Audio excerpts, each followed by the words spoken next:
Good evening, everyone, and welcome to the Cleveland Airport Advisory Board meeting on January 6, 2026. First meeting of the new year, and welcome to everyone here. Thank you for joining us, and for those that are watching online or viewing this at a later date, thanks for your interest in what we do here. So let's get started, and we'll, with the invocation and pledge, Mr. Julius Buckley is going to do our invocation. If we could please stand. Thank you. Dear Lord, thank you for bringing us all together today for the airport board meeting. I ask that you just guide us to have good, healthy conversations that we can report back to the city council and keep the airport safe and new initiatives to keep everything going good out there. In the name of Christ. Amen. Amen. Thank you. All right, just place the Texas flag. I pledge Allegiance to the flag of the United States of America and to the republic for which it stands, one nation, under God, indivisible, with liberty and justice for all. Face the Texas flag. I pledge allegiance to thee. Honor the Texas flag. I pledge allegiance to thee, Texas, one state, under God, one and indivisible. Thank you. All right, for our roll call, today we'll start on the far end with Mr. Julius Buckley, representing the City Council and the Mayor Pro Tem. Next to my right is the City Secretary, Ms. Juanita Lippman, or I say that wrong, I'm sorry. Is that right? And I'm Hugh McFarland. To my left is Eric Galindo, Airport Manager. To his left is Greg Model, Airport Board Member. To his left is our new member. In fact, I'll skip past him, and at the end is Jacob Litwin. And so next to, between Greg and Jacob, is our new member, Brian Stanford, and we're welcoming to the Airport Advisory Board as a member, and he was just voted in by the City Council, understood? Mm-hmm. And so welcome, Brian. Thank you for being here, and we appreciate your willingness to serve the city and the airport in this capacity, and we appreciate your input and taking the time to do this.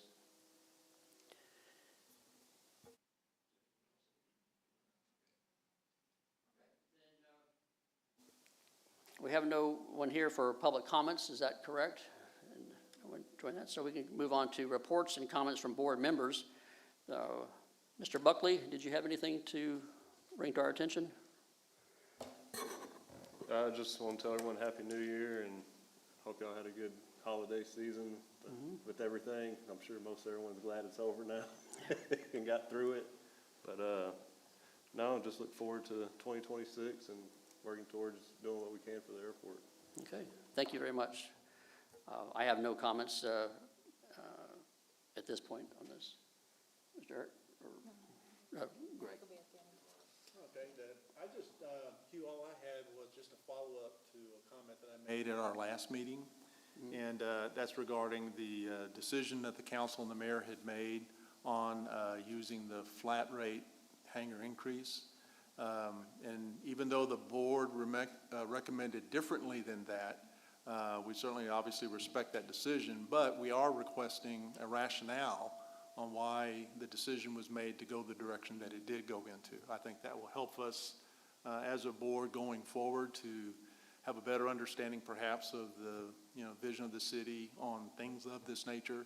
And I think it'd be, for me personally, and I think perhaps even for many members of the board, to be able to hear that rationale on what was behind the decision and going the direction that it would. Hopefully we'll hear that today. And I would certainly request that if that isn't on the plans yet, that at some point in the near future that we could get that kind of feedback. It would be helpful for us. That's Right. it. Yes, thank you. And to emphasize, I met with the City Council one of the most recent City Council meetings to present the airport board. I wasn't present when they made the vote on that, and we as the board want to have a healthy dialogue back and forth with City Council and city leadership as far as the airport goes. We are, an advisory board to the city. We're your strive to be your subject matter experts to the city. We want to advise and lead in a positive way for our tenants at the airport, and just asking for that feedback to be bidirectional. Thank you. Yeah, and if I can have one quick add-on, there's another informal role that we have as members, because we're out at the airport. A lot of times we'll have informal conversations with other tenants, and they kind of probe us on, hey, what happened? Why was this decision? What was that discussion? And so if we have that information, the rationale in this case, then we're able to actually be a voice for the city in return back to the tenants in explaining, whatever the decision-making process was. So there's a informal role that would help me out with too, in being able to answer those kinds of questions at the airport. Right. Okay. Jacob, did you have any comments? I just want to echo Julius, say Happy New Year, and thanks for having me back. All right, great, thank you. Yes. Yeah, Mr. Bryan, if you could introduce yourself and give us a little information and background and bio information for you and for those listening, thank you. Bio information, okay. I've been around aviation for quite a while. I started when I was about 14 years old. Spent 4 years in the Air Force as a turbine engine mechanic. I've got almost 30 years experience as an A&P, working in commercial airline industry. I currently teach at Cleveland High School, run their aviation and engineering department, where we're currently building another plane, thank you. I'm very proud of that. Anyway, I just hope to bring, a different perspective to the board, and hopefully I can provide meaningful information to you guys. Well, thank you. With that background, I'm sure you'll be able to help us out with that expertise. Thank you very much. Mr. Eric, on the manager's report, please. So just want to wish everybody Happy New Year. And then, with that time of year, we're looking at all the hangar rate payments due by the 10th. So if, tenants out there, listen to this, just make sure they get their payments in by the 10th, or a late fee could occur. Also, that last week we received 8,000 gallons of fuel, so we're full and ready to take on people, and so just pass on along that we have pretty good gas rates that we could accommodate a lot of folks now that we have full tanks of gas. But that's all I have for right now. We'll discuss some of the other stuff in the maintenance and discussions. Did we assume that 8,000 pounds was the 100 low lead that we just? Correct. Yeah, under low lead. We never ran out though, did we? No, we never ran out. So we just got a fresh batch. So Okay. it was the time where we have to take on more fuel. It was the time to resupply. So, but it's full. Okay. What's the current rate for 100 low lead? It's $4.25. Okay, so that did not change then. Correct. In our Jet A, what is our current price on Jet A? It's $3.55. $3.55. What has been how is that selling? Are we getting any more customers, users of it? It just really depends on so last couple weeks we've had some weather, so that's going to impact flying. Mm-hmm. So a couple weeks ago we didn't sell much, but now it's been picking up a little bit better, especially throughout the afternoons. We're starting to get more people buying fuel. Okay, I'm curious on the we've discussed the kind of the issue around selling Jet A fuel. I mean, I don't know if there's been any movement towards what we talked about as far as providing any kind of full service out of the self-service pump or anything like that. So that will be, more after we have our airport layout plan done. So right now we're going to be discussing a little bit of that today. But so once we have that done, that's some of the forecasts that we want to do full service stuff like that. So is most the consumers of the Jet A been helicopters? Is that still accurate? Small jets, Small jets. probably the Okay. most Okay. jets, and then helicopters. All right. Okay, good. All right, thank you for that. All right, let's move on to approve the minutes from November 6th Airport Board meeting. Do I have someone to move on that? I move that we approve the minutes from the November 6th meeting. Do we have a second for that? Second. Okay, second, and confirm with Julius Buckley. Thank you. All approved? All approve? Aye. All right, thanks. All right, in the items of discussion and possible recommendation to council on the following. We spoke about number 7, which is the swearing in, and it's not necessary for the newly appointed board member, Mr. Brian Stanford. Again, welcome, and I think you're going to be able to serve the board well. Discussion of number 8 is discussion of hangar relocation concerns. It was brought to my attention, and this is before this happened a while back, where an individual relocated a hangar to the Cleveland Municipal Airport, and there was some discussion on the city's responsibilities in paying certain items of that. That person is not here to discuss that. I understand they've had a meeting with you, Mr. Tipton, and the mayor. That's correct. Okay, so I'm not going to get involved with that at this point. I don't think that's. I wanted this on here because I think it's important for the board to be aware of what's going on out at the airport. And there was some issue with that hangar from the Williams Airport that was moved over to Cleveland Airport. There was discussion on what it was going to cost, and the fee cost, changed, and so there's discussion on responsibilities of payments for that, and that's really all I can go into on that. But I wanted the board to be aware of that situation that is taking place. You're talking about the Williams hangars, not the Sugar Land one, right? There's another one that hadn't been Correct, not assembled yet? the gang hangar from Sugar Land. This is Okay, the one that okay. was relocated from the William Airport that Gotcha. closed. Okay, thank you. And it was the T hangars on the far south side. And I wasn't aware of that, how all that took place, or the details with that. It was just brought to my attention with a conversation by the individual that did that. And so I asked that they could be here, and they're out of town and are not able to present for that. So moving past that to number 9, the traffic pattern and safety procedures. We've discussed this in length for the last, it's come up in the last several meetings about concerns with the traffic pattern congestion at the airport from a safety standpoint. We're a non-towered airport, so there's non-towered, uncontrolled airport procedures that pilots utilize to fly in and out of the airport.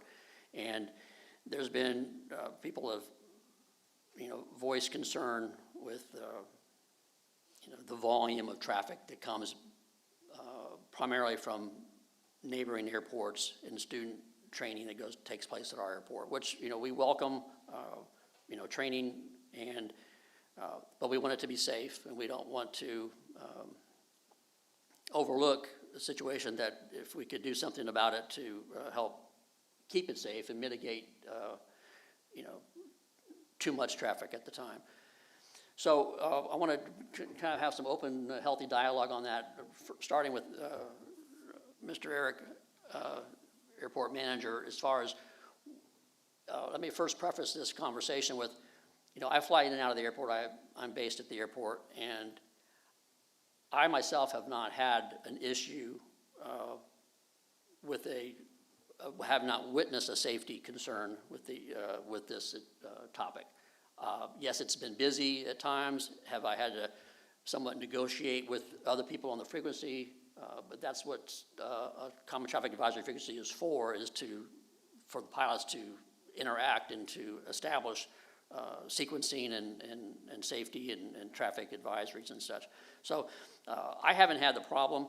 Now, I don't fly there as much as, say, Greg does with, doing the training and such. So I'm really kind of leaning on Greg, and Eric gets feedback from tenants as well as, I'm sure, from other flight schools and users. So I really are interested in what you all have to say on this topic.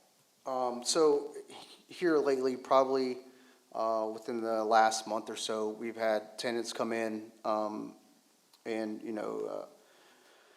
have, a concern with safety, and also, they're trying to get out, and the traffic pattern is congested. And so, I've been, kind of paying attention to this, and want to reach out to some of the, flight schools to see what I could do, before we start doing something more formal, and, addressing this in like, in any type of publication. So yes, we've had concerns of congested traffic, but also when some guys are expressing their frustration, some of the, I don't know if it's students or instructors are coming back on the radio where I'm hearing them, kind of tell them to deal with it at times. So it's a little bit more aggressive talk, and especially if it's coming from an instructor. That's not how you're supposed to be, leading, your student, especially when you're flying in a high risk or high traffic location like that. So those are the concerns I've had that I've seen also with tenants.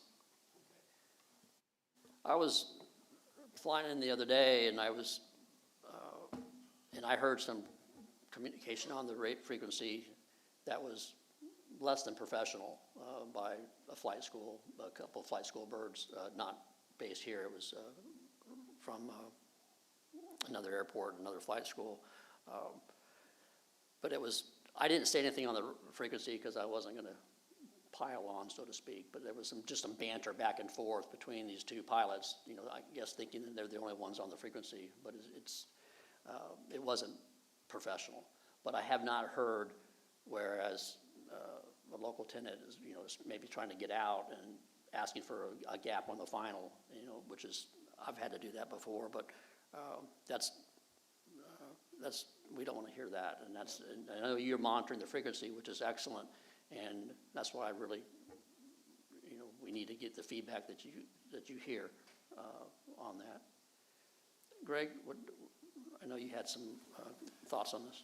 Yeah, in flying the pattern a lot in an instructor environment, honestly, I have been very tuned into this because I've got some passion about this as well.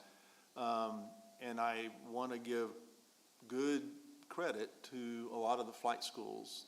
I would say probably 80 to 90% of the time, I experience a lot of courtesy, a lot of collaboration, people giving way to others, making holes for others to go out.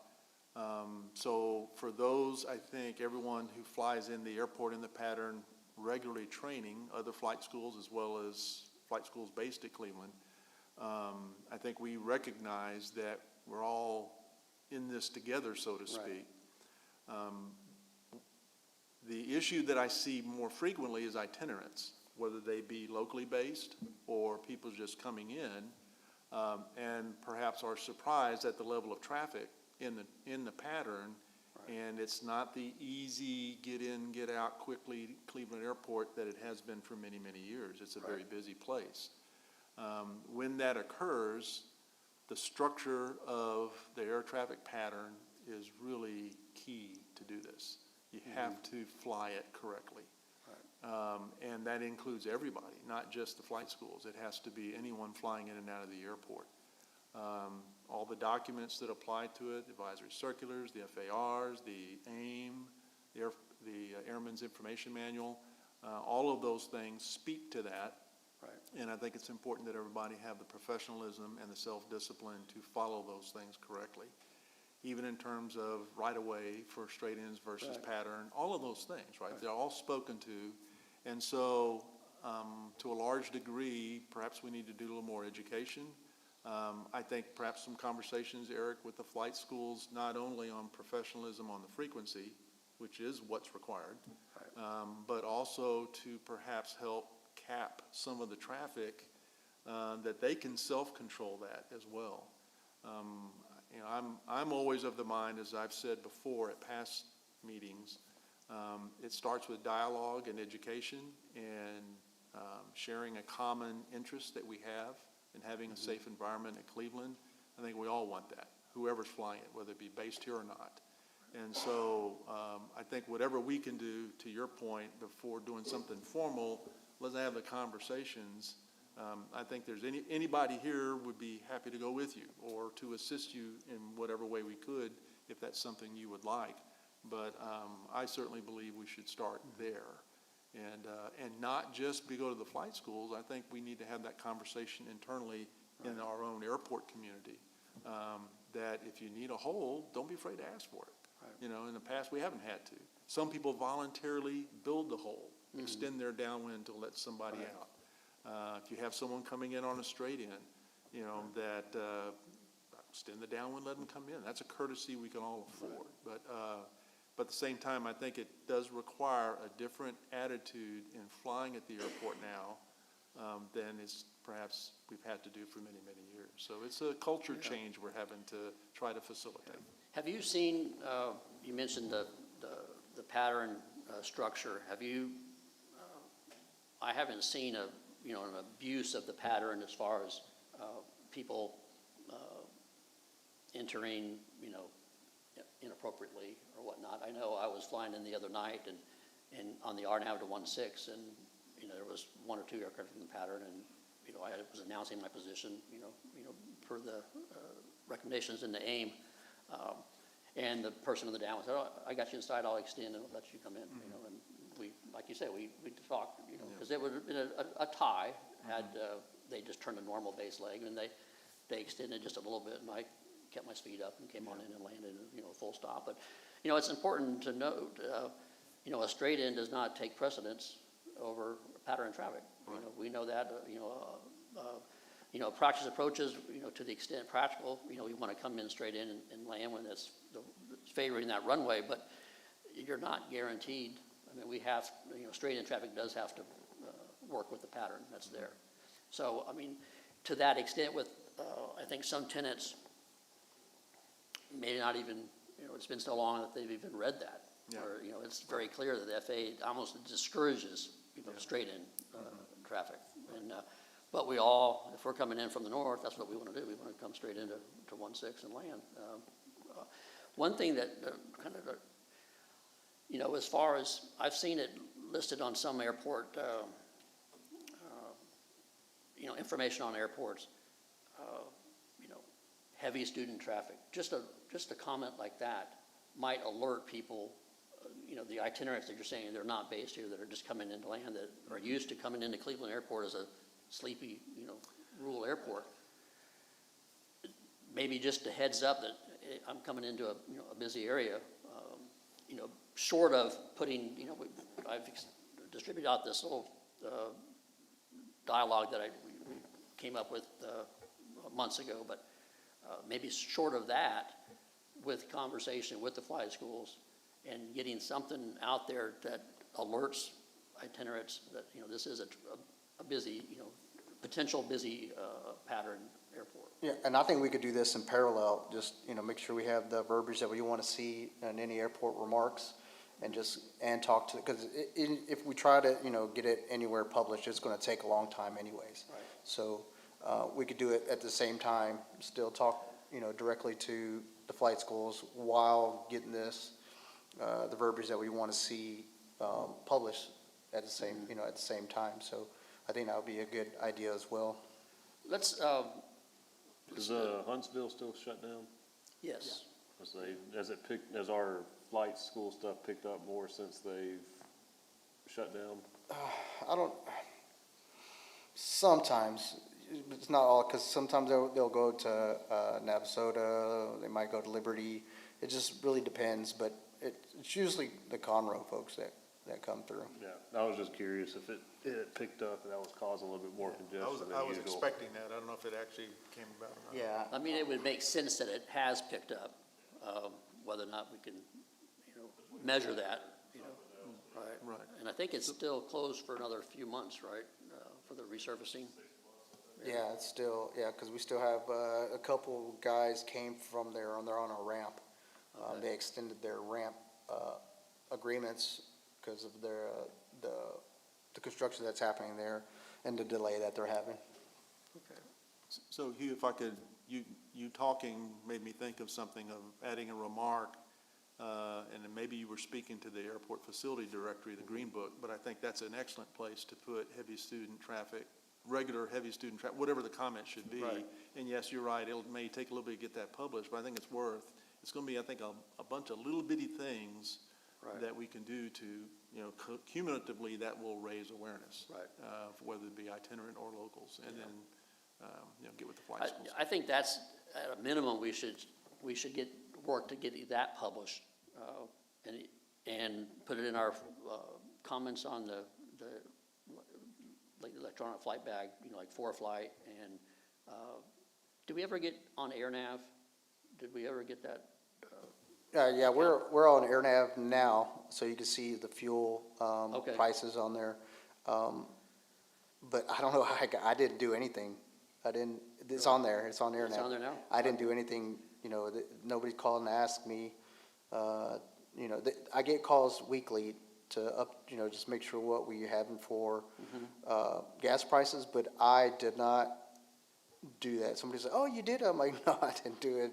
I just checked it one day and it We'll showed take it up." where we can get it, right? Yeah, it was $75, so. Yeah, let's see what, and that's another example of where we could have this published that would, users, aviators do look at this, and, yeah, it's on there now, so that's great. I know Dickey was shown as the airport manager. I don't know if that got updated or not. Yeah, it still shows him as a manager, so Yeah, so maybe a call to them. So I reached out to the ADIP who does all the FAA's information. So they pull it off every month or so. So whenever I noticed that I wasn't showing on their, so I did it on the 12th, and I didn't know there was a deadline. The deadline was the 10th to update that. So I missed it by 2 days. So the next update will be January 22nd. And then that's what you see. My name should be on there as the updated version on AirNav and anything that gets pulled from the FAA. Yeah, I'm not sure how this data gets pulled or if, but I'm sure over time, it'll somehow make it on there. But that's good that the fuel prices are on there because we've had that discussion before, so that's positive. Let's just, while we have this opportunity, let's just kind of look at this verbiage that we put down here, and if anybody has any comments or think, if we do go to the fact of getting this listed on our remarks or in the AFD or as a letter to flight schools, I mean, that could be a way of starting as well. Is there anybody that has, suggestions or comments on this? Let me just read what I have put together, and so that those that can't see this can hear what we have. It says, City of Cleveland Voluntary Traffic Pattern Mitigation Initiative. Due to the potentially high volume of aircraft utilizing the traffic pattern and to maintain a safe and orderly airport environment for both itinerant and pattern operations, the City of Cleveland asks all traffic pattern users at Cleveland Municipal Airport to adhere to the following guidelines. When there are 5 or more aircraft in the local traffic pattern for runway 1634, all aircraft on final approach are expected to do one of the following: make a full stop landing, or a touch and go, or missed approach, and depart the pattern. That number 5 could be whatever we think is reasonable. And I'll ask Greg, I came up with this from my years as a tower controller in a VFR traffic pattern. As a tower controller, you can manage more airplanes than an airport that's non-towered, uncontrolled airport. That number, in a towered environment, I've ran, 10 in the pattern before, but this, it seems to be somewhat manageable for people on a CTAF frequency. What are your thoughts? I think once you hit 5, doing the full stop landings that's a good number, 5. Okay, all right. How does that, I mean, obviously, this is it would have to be a voluntary traffic, traffic management initiative is what I termed it. That's not a technical term. That's one that I came up just from being in the business, so to speak. But we can call it anything we would like, but the main thing is to have the users know that if there's 5 in the pattern, we're going to make a full stop and taxi back, and it gives it a chance, the pattern, to kind of manage itself without getting, if you have many more traffic aircraft in the patterns get extended, the chance of someone cutting someone off is more likely. And Greg, if you can speak to that, I'm really open to your input. It's one of those things, I like it on paper, makes perfect sense, and that would work, within a kind of a sterile environment. Here's what I see as unintended consequences. As we're on the ground, we're not showing up in ADSB. So here comes somebody in, and they're counting on ADSB, oh, there's only 3 airplanes. Well, they don't know about the 2 on the ground. Right. And so it'll be hard to self-police if, as you have that flux going in and out. I still think it's perhaps a good place to start. It is voluntary, so Right. there's no regulation to it. There's no policing going on about it. It's just a way for there to be something out there, a line in the sand, so to speak, that people can understand and go about that. But I can see where this thing could load up to being beyond the 5 just by virtue of not having the information when people are sitting on the ground. So, Right. I don't know, just a Well, let's thought off the top of my head. play that out just a little bit. So there's 3 in the pattern. There's 2 holding short of 1-6. There's 1 in the upwind, 1 just turned downwind, and 1 on base leg. And the 2 that are holding short, there's room so they depart. So now we have 5. So that should, based on, like you say, on paper, the next one to land should be a full stop. If those 2 get airborne, the one on the downwind, the base would probably get in there between the 2, right? Correct. And then the one on the downwind, all right, this is gonna be a full stop. Yeah. And then taxi back. It probably still would work, yeah. So that's the self-regulating aspect of this, is that I was trying to come up with a way of, that's what we did as a tower controller. If the pattern started getting extended, the last thing you want to do is start doing 360s on the downwind, because then your crosswind and downwind traffic's going to catch those, and now you've got, so you make them do a full stop, taxi back, and you kind of regroup and go again.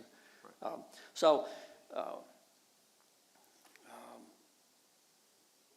That's what we have proposed right now. How that would, next steps on something like this,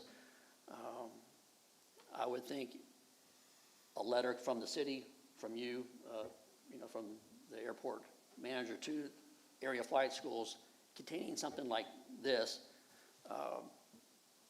would be the start, as well as trying to get it into the publication in the airport facility directory and on our aviation apps like the ForeFlight, the AirNav. ForeFlight's your primary, electronic flight bag that people are carrying. That's what. Everybody has that. Right. So,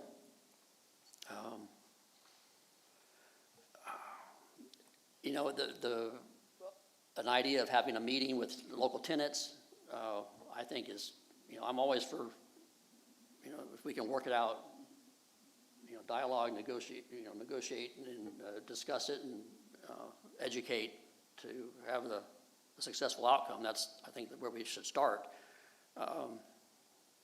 What are we thinking as far as, do we want to try to move this forward, or do we want to try to have a meeting, or what do we want to? I think it's time has gone by enough that we've had this topic discussed that we need to do something. Is where I feel where we're at on that. Yeah, I agree, and I can reach out, directly, while we're, to the flight schools, just let them know that what we see it as a concern, and and then at the same time, just pushing this thing through, so we get it, published. So, that's what I could do. I could, reach out to, some of these flight schools and just let them know that what we're seeing, at the airport and in the pattern, and, just give them a heads up, and then let them know that we are trying to make something, that'll be published for, approach plates and stuff like that. Okay, so would it be asking as far as, do we want to vote as whether or not to kind of push this forward, or do we want to put more thought into it, and then next meeting, put a vote to do that, or do we want to proceed with a letter to the flight schools, or what do you all think is the, Julius, let me ask you, as far as you're sitting on the outside of this a little bit, what, do you see any, does the city council, would they have any input, direction, or any, For safety-wise of it, I don't think they'll have too much pushback on it, but I think we should do the meeting, like you said, with the tenants, and then reach out to the flight schools, see what kind of feedback we get, and, present this to the tenants also to see how they feel about it. okay, And then also bring up Greg's point of, they're not gonna see us on the ground waiting right, before we get back in, and just kind of get a recollection of how everyone feels on it, and then if y'all feel we need to move forward with getting it published and pushed in, then we'd say we'd figure that out on the next meeting for sure. yeah, we might gain some unexpected information from the tenant meeting on this. And from the flight school meeting. And from the flight school, they might have something that we haven't thought of. Right. Like I said, my experience with the flight schools have been, sort of, it's been positive. I haven't had a problem getting in and out of the airport. Has it been busy? Yes. Has it been I haven't had, any kind of a problem on the frequency or anything like that. Again, I don't fly out of Cleveland as much as some, but it is a busy airport, and just the awareness of users to know that it's a potentially busy airport is, because it hasn't been that way until, would you say, a year and a half, 2 years maybe, when the ATP and the traffic training for aviation is really increased. This is not just a local Cleveland problem. This is an issue all across, small airports all over. Correct. So, so to kind of tie this up, what our plan moving forward is to try to schedule a tenant meeting, and, Can I suggest something? yes, sir. I'd like to get with Eric after this meeting, that way we can kind of formalize a plan based off of y'all's recommendation. That way we can bring that to y'all at the next month Okay, and actually formally, this is what we want to do, this is how we want to move forward based off y'all's recommendation, and y'all can vote on that, if that's what y'all like. Or at that time, you can make any changes to what we feel needs to go out. okay.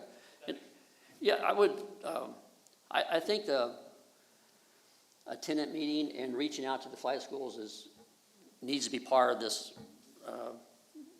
discussion. Because we don't want to just have, we don't operate in a vacuum. So, because if we have another meeting in 2 months, that should be enough time to have our meeting for you guys to discuss and talk, and So that was part of the plan, Right. to talk to those. Right. That's what I was hearing him say, yeah, that, okay, Then it's for us to come to y'all and say, y'all want to do this, we're going to do it, this is how we're going to do it. okay, right. Not necessarily leave them out, it's just the fact that we understand what you're wanting. Us as a city are going to devise that plan and put it forward, Yeah. and put it out, which would include talking to whoever we need to speak with, letters if we need to send those, that's going to. okay. All right. Good. Is there any question on this, or any more comments that we need to discuss on that? All right, Mr. Eric, if you could give us an update on the airport layout plan. Yep, so we have received 3 out of the 7 chapters for the ALP. And so we're still waiting for them to develop the last 4 chapters. But the first 3 chapters that we had, that we do have, are intro, inventory, and forecast. So chapter 1 was the intro, and it just tells, you know, why the airport layout plan is important.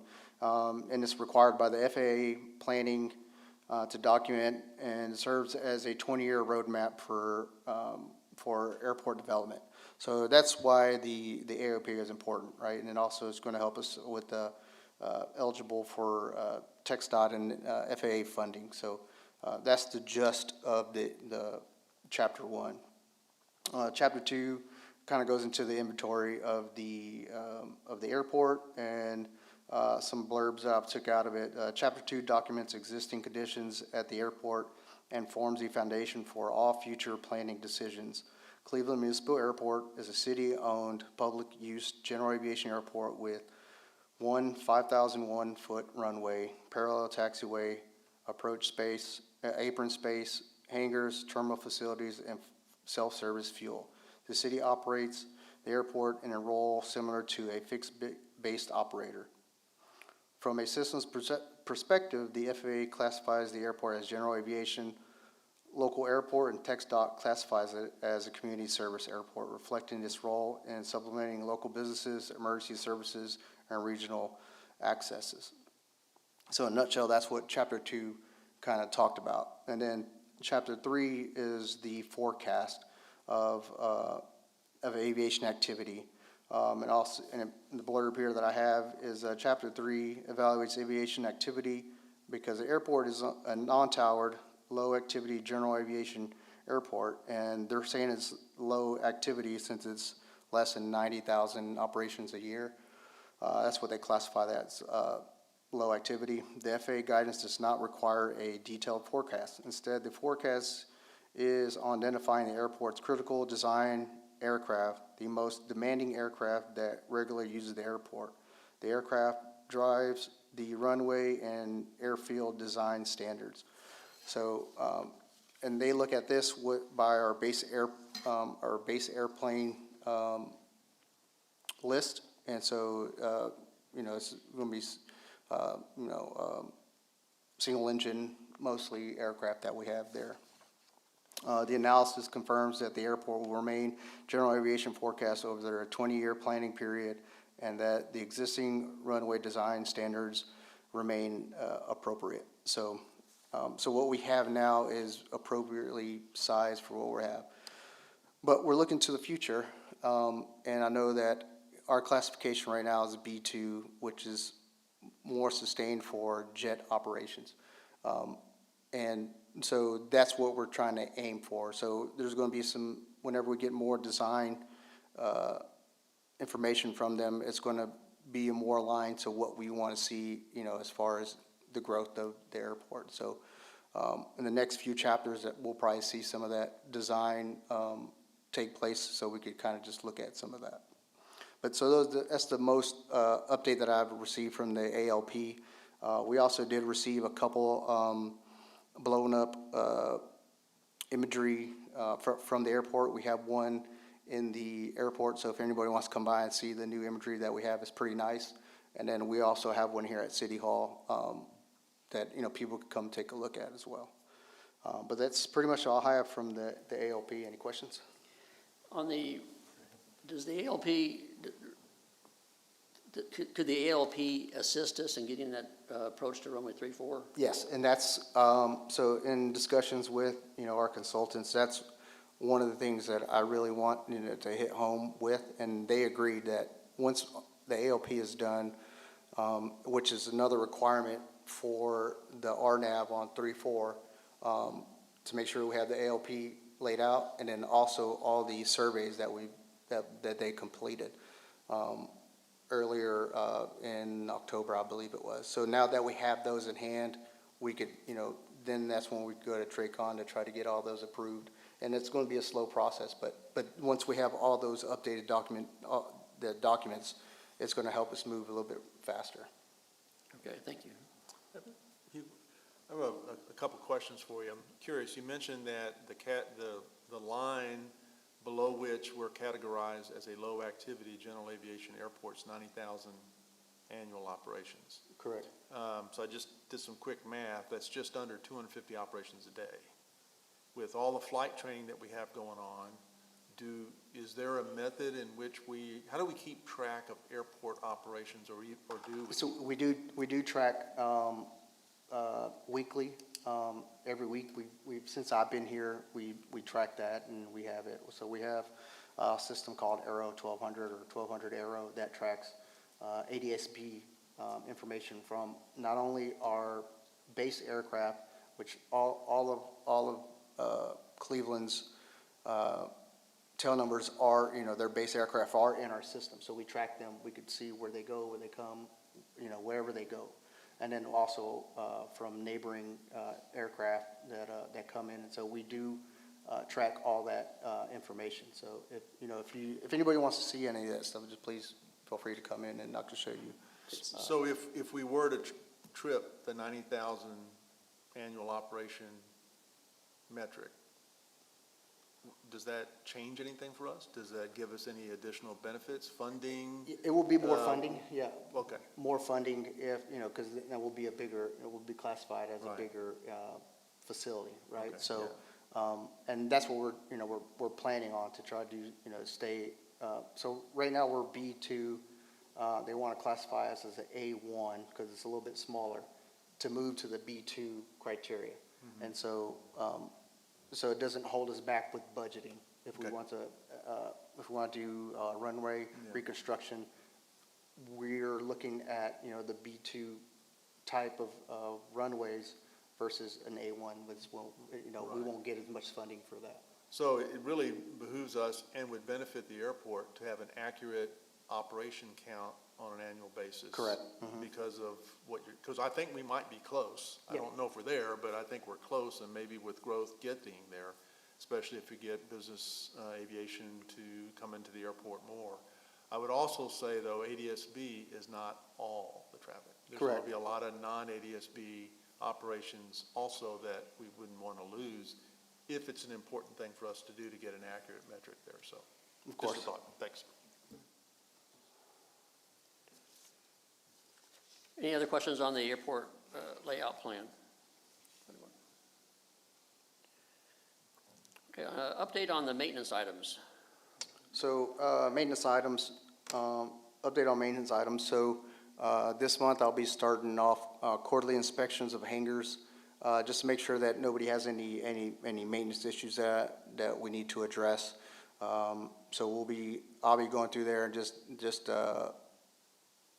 inspecting, make sure, no wiring's, looking crazy or any of the doors are sticking, stuff like that. So this month I'll be starting that, and then every, quarterly to be going through there, just so we don't have any maintenance issues. We had a few that happened last week, and they were pretty small ones, like trim was coming off hangers, that's been used a long time, right? And so doorknobs are being, are sticking, something like that. So to try to get, in front of all of, these little things, that's what we're going to start doing, some of these maintenance items. And then if you have anything that you need to report, please, send it through our email.